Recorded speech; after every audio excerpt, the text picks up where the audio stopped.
Pois é, nessa trajetória que eu falei para vocês de muito tempo aí, como espiritualista, uma das frentes do meu trabalho sempre foi resgatar ao melhor, ao máximo possível, a história original de Jesus, e mais até do que a história dele, mas a mensagem dele no sentido original.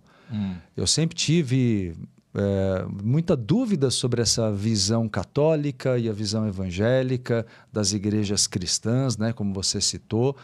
E aí eu fui mais a fundo, buscando livros. Olha, para você ter ideia, eu tinha 11 anos de idade, 10 para 11 anos, quando eu fui à loja Rosa Cruz, Ordem Rosa Cruz, e nem tinha internet como hoje, para buscar os meus primeiros 2 livros sobre Jesus Cristo na visão gnóstica, que quer dizer a visão oculta.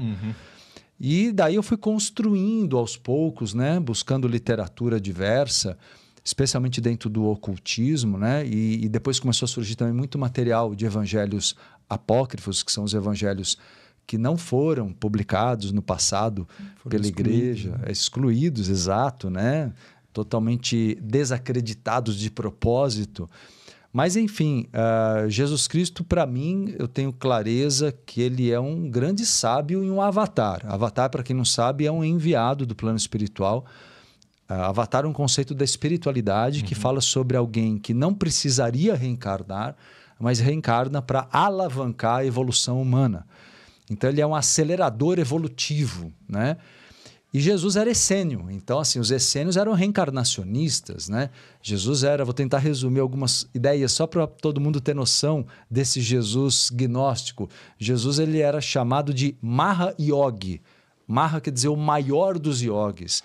Ele passou muito tempo no Tibete, no núcleo essênio que existia lá, e naquele 0 aos 30 anos que as religiões praticamente não falam nada, né?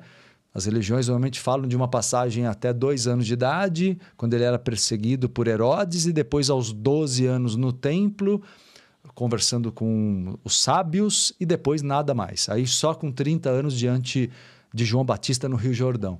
E essa faixa dos 12 aos 30, ele viajou muito com o pai dele, José, que era um construtor arquiteto. Ele não era um carpinteiro somente. A palavra do hebraico significa construtor arquiteto. E ele viajava muito construindo palácios, Jesus o acompanhou, e José colocava Jesus em escolas de mistérios, de ocultismo daquele tempo. Claro, mesmo tendo uma evolução muito grande, ele precisava resgatar a memória integral dele de outras vidas, do ser já perfeito que ele era, né? Então, é fascinante quando a gente compreende, Ricardo, Maurício, as parábolas, o Sermão da Montanha, no sentido original. Até o Pai Nosso, ele tem um significado oculto que é fascinante. E todo mundo deveria conhecer, porque realmente é encantador. Eu acho que mesmo quem tem uma visão religiosa, as pessoas não sabem que existe uma outra vertente, um outro olhar, né? Então eu tento, dentro do possível, num trabalho persistente, levar ao maior número de pessoas possível esse conhecimento. Muito bacana. Bom. Qual seria a mensagem do Pai Nosso aí, mais expandida? O Pai Nosso, Maurício, ele é uma evocação do eu superior. Então, existem 7 sentenças no Pai Nosso. Essas sentenças vão evocando a energia divina, vão trabalhando os chakras ao mesmo tempo, do coronário no alto da cabeça ao básico, que é o sexual. Mas, na verdade, essa questão dos chakras ela é paralela. A principal mensagem do Pai Nosso, ela não é... O grande diferencial da mensagem de Jesus, de um modo geral, é que a religião apresenta um olhar moral, moralista. E a visão moral do tipo... Nós somos pecadores. Isso. Não existe um pecador. Isso é uma criação religiosa, né? Basicamente, eu vou tentar explicar para vocês o seguinte, que eu acho que é bem interessante para todo mundo. Eu entendo Deus, para mim é muito claro, como os budistas entendem ou como o xamanismo entende. Para mim, Deus não é um ser superior, não existe isso. Deus é a totalidade do universo. Certo. Tem uma frase do hinduísmo que eu sempre reproduzo para explicar isso, que eu acho bem interessante. Eles dizem, não existe um Deus único superior. O que há não há nada fora de Deus. Então, assim, você entender que você é uma partícula de Deus, eu sou outra, não há nada fora de Deus. Eu acho muito mais coerente com o que a gente observa na natureza. Essa visão de um Deus superior e do ser humano pecador inferior, essa separação do divino e do humano com a visão pecadora, prejudicou muito a humanidade. Então, a grande mensagem de Jesus Cristo é a junção do humano com o divino. As pessoas entenderem que elas são divinas.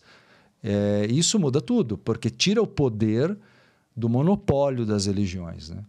Esse ponto do eu superior que você comentou, tem até a famosa frase de Jesus do eu sou, né? Sim, como você muito bem pontuou sim. em alguns cortes aí Exato. pela internet.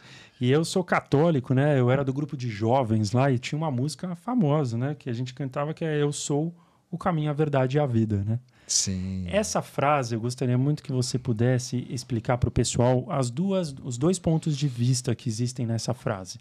Tanto o ponto de vista de como se fosse Jesus pedindo para que as pessoas seguissem ele, porque ele era a verdade, Sim. ele era a vida, ou o outro ponto de vista, que seria, né? Ricardo, muda tudo, cara. Muda tudo. Por quê? Esses dois pontos de vista. Perfeito, perfeito. Por que muda tudo? E é bem importante o que você está acentuando. Porque quando se coloca no olhar católico, evangélico, que Jesus proferiu essas palavras em primeira pessoa, se autoproclamando Salvador, eu discordo totalmente dessa vertente, porque Jesus ele veio ensinar a autossalvação. Eu falo que ele deixou para a humanidade um manual de autossalvação. Salvação do quê? Salvação da ilusão, da ignorância.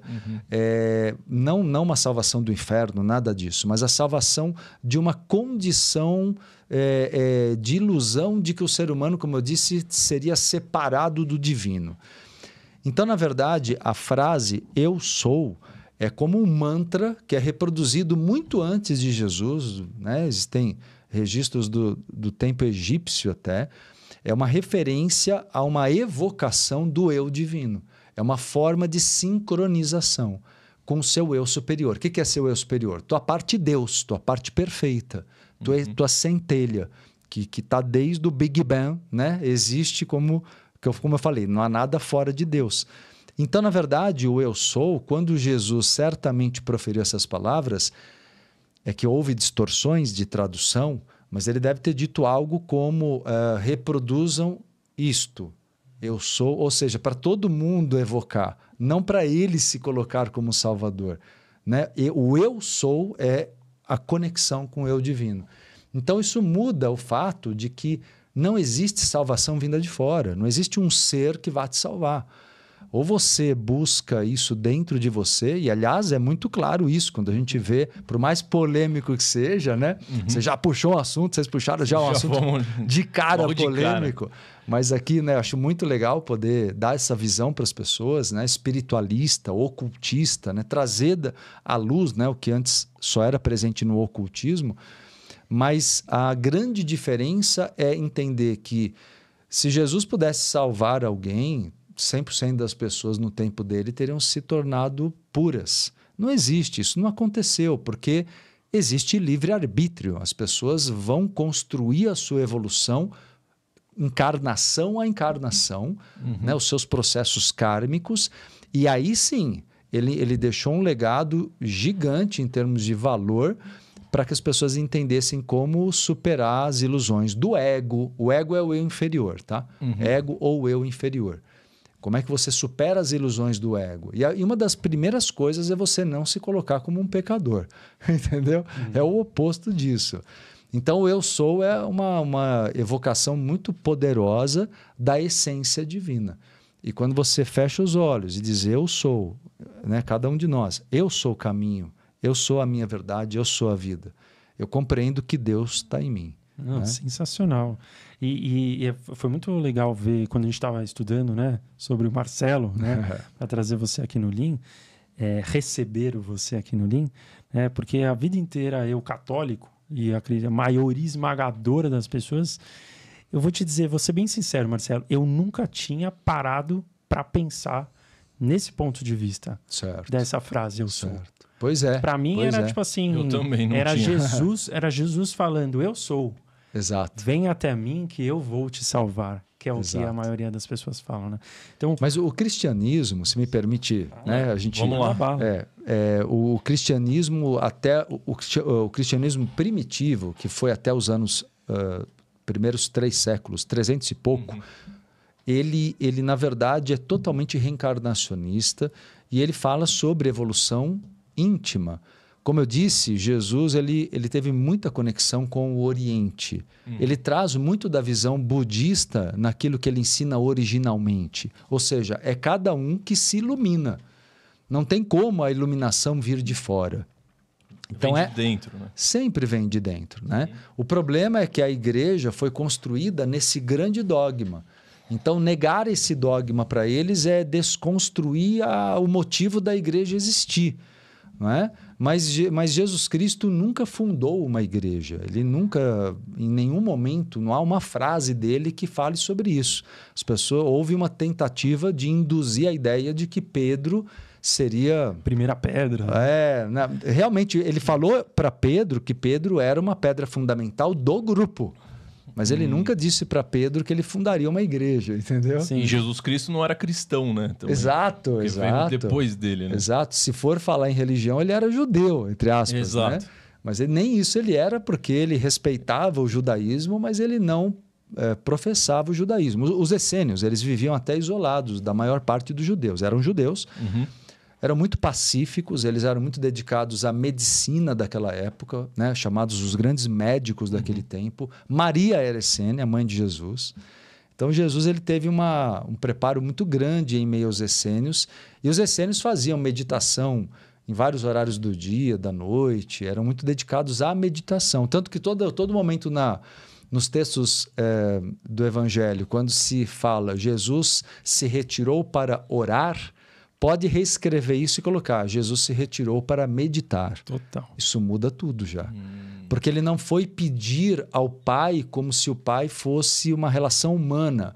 Ele foi meditar e se conectar ao divino, que é a totalidade do universo. Ele foi puxar força, puxar amparo, porque ele também tinha muitos seres do plano espiritual acompanhando ele, né? Inclusive, tem pessoas correntes que acreditam que Jesus vai voltar, né? Sim, Tem pessoas que acreditam nisso. Pensando nessa visão da salvação. Certo? Exato. O que é bem incoerente, na verdade, porque se ele fosse o Salvador e tivesse vindo com essa função, ele não teria deixado o serviço mal feito para ter que voltar. Não é verdade? Então tem uma certa incoerência nessa... Tem uma incoerência grande. Tem uma incoerência grande nessa ideia, né? Sim. É que as pessoas são carentes, elas querem essa ideia de um Jesus que vem salvar um super-herói. Você sabe, aliás, né, uma coisa curiosa, você sabe que o super-homem, a figura do super-homem, do personagem Superman, foi construída em cima de Jesus? Caraca, não sei. Mesmo? Foi construída em cima de Jesus. Eu não lembro o nome deles, mas foram 2 rapazes judeus que construíram o personagem do Superman. Você pode ver que é tudo muito parecido. O Superman vem de outro planeta para cá, é adotado por um casal. É mais ou menos a mesma ideia do Messias, né?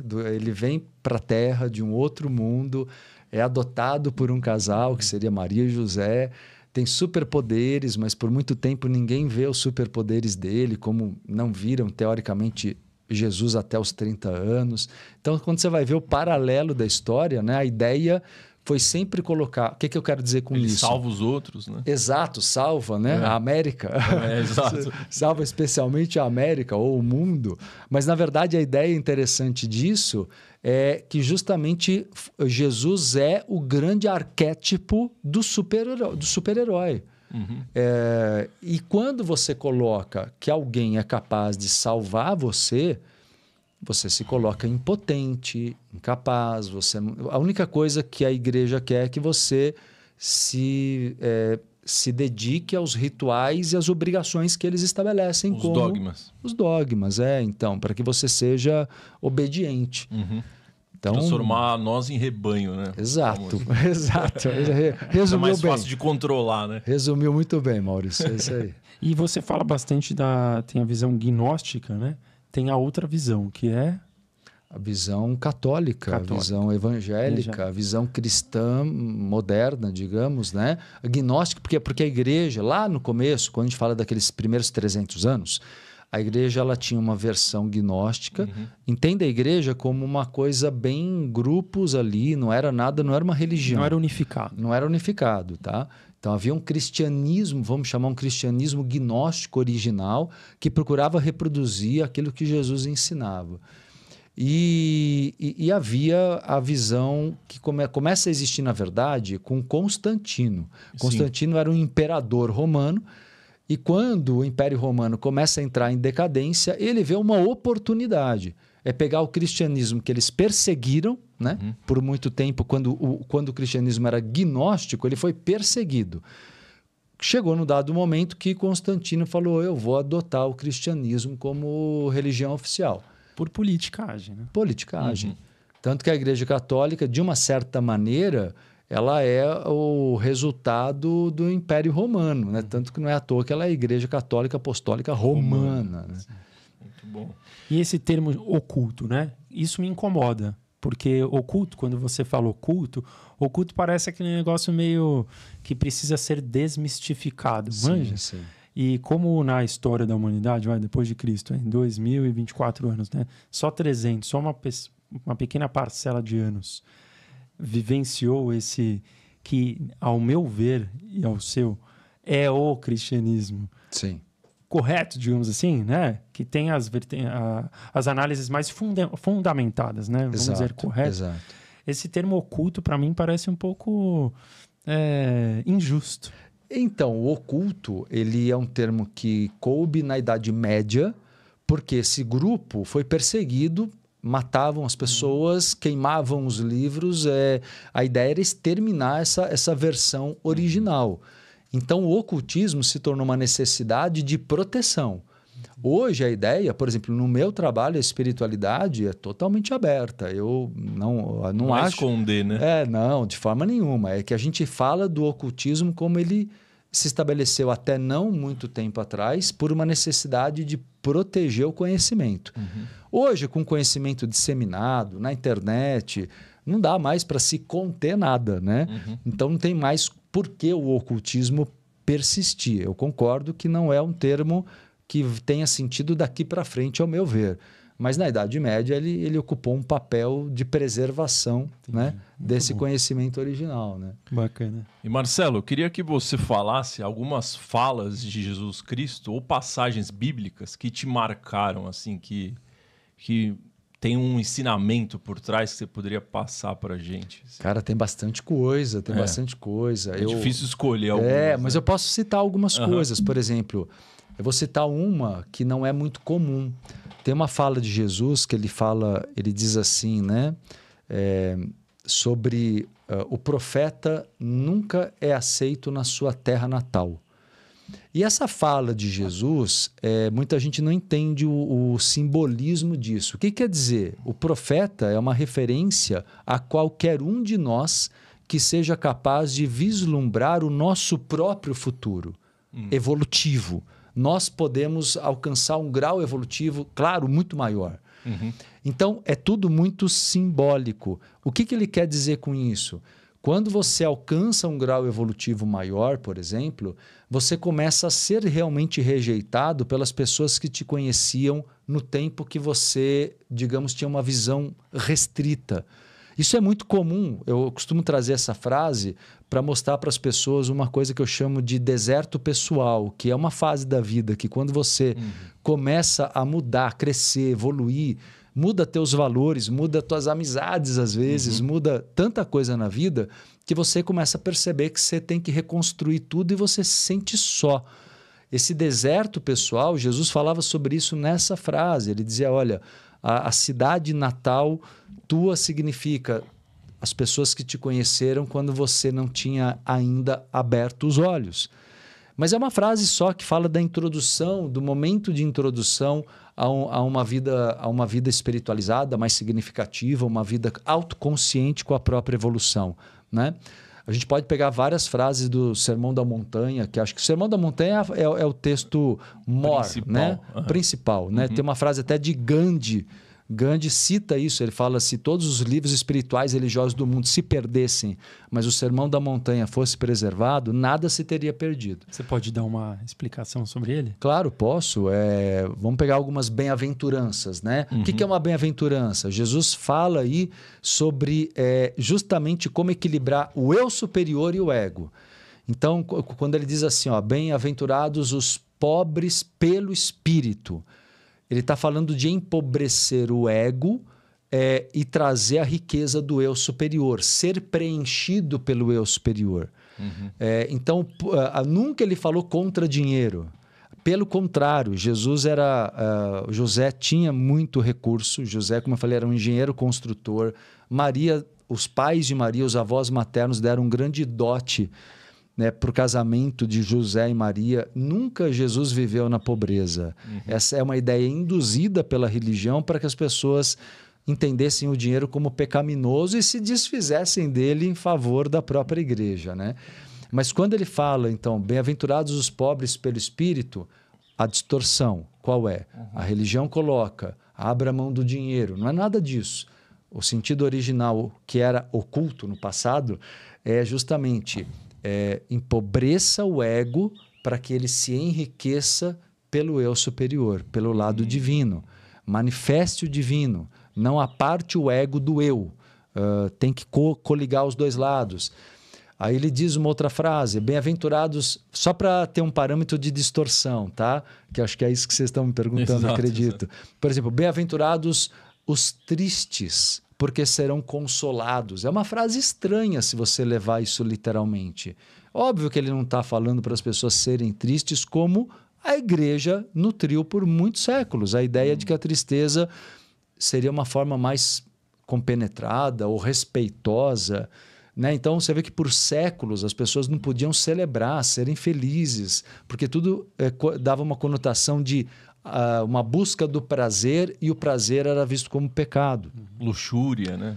Exato, né? Você vê que todos os pecados capitais, Maurício, todos eles tiram do ser humano a liberdade, o poder, o prazer, a liberdade. Então, assim, sexo é luxúria, então é pecado, não pode.